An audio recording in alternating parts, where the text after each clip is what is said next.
We observed in the previous lecture that we can gain nuclear energy by two methods, that is fusing two small nucleons of hydrogen into one large nucleus of helium.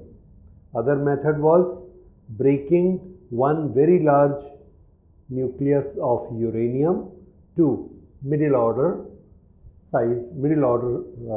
size of the nucleus. Then there are certain examples of it where we do it and get lot of energy. That energy, which is nuclear energy, is very high in quantity. It is almost 10 to the power 7 times than the thermal energy or the chemical energy we receive from the other sources like coal. 1 kg of coal gives 10 to the power 7 joule, but 1 kg of uranium gives us 10 to the power 14 joules, 10 to the power 7 times more than the coal. So, nuclear energy is very beneficial in that sense. Now, what we are studying is what happens inside the nucleus. So, what we do initially is first we will see the process of fission. In fission, we break a large nucleus into two smaller nucleus. Now, what is the process of breaking it? The process is we get the nucleus, uranium, large one, and we fire one neutron in it. Neutron. What will it do? This is the large one, nucleus of uranium, and one neutron enters it. When one neutron enters it, it has got only that much energy. We choose such a neutron that it has only that much energy that it can enter in it, but it cannot exit. It will not exit, only that small energy. Okay, so we call it thermal neutron because it has the energy as good as a thermal particle, thermal energy. So it enters it. When the fired neutron enters it, what happens to its size? Answer is the size increase. Now when the size increase, we have studied the nuclear forces become weak. When the nuclear forces become weak, then what happens? If the nuclear forces, the binding forces become weak, then this nucleus breaks and it is trying to balance and finally it breaks up. And it breaks up into many fragments. Basically, it breaks up into two large fragments. These two large fragments, the size is decided by itself. We cannot order it or we cannot design it that what should be the size of these two fragments. Now, when this breakage is there, what happens?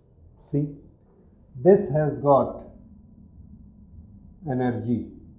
At the atomic number 240 approximately, the energy is 7.6 binding energy. It breaks into two parts. What is the reaction? Here is the reaction. This uranium we take, the most suitable uranium for this action is uranium-235. In 238 we find it difficult to do the experiment and we found that 235 uranium is very much suitable for it. So we take 235 and bombard it with one neutron. Then this one neutron enters and its mass increase from 235 to 236.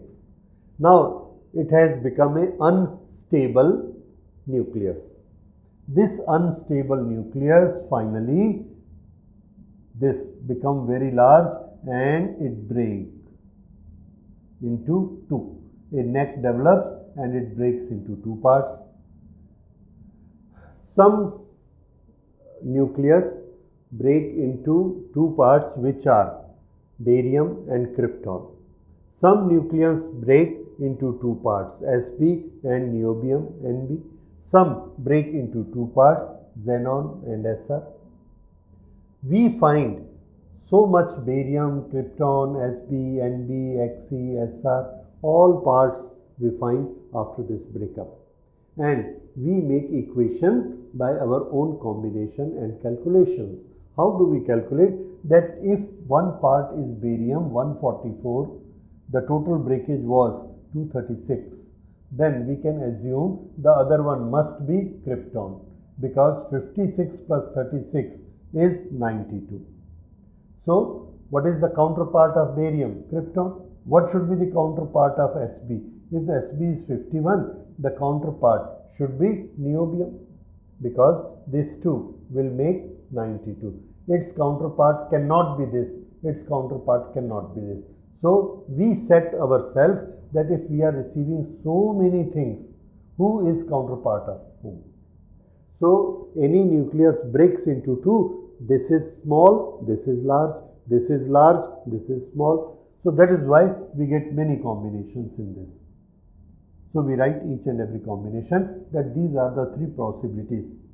The maximum percentage of uranium breaks into this, barium and krypton. Less than that is this, and a very small portion also breaks in this. This is what we observe.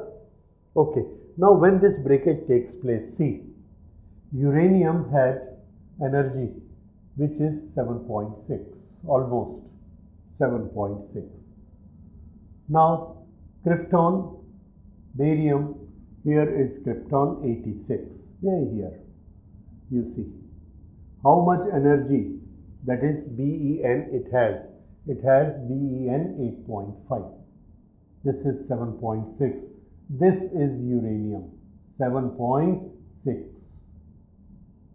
This is, say, we take it as krypton, and this is 8.5. 8.5. Now if this nuclide of 7.6 is converted to this nuclei of 8.5, we gain so much energy. So much energy is radiated out. This much energy is radiated out.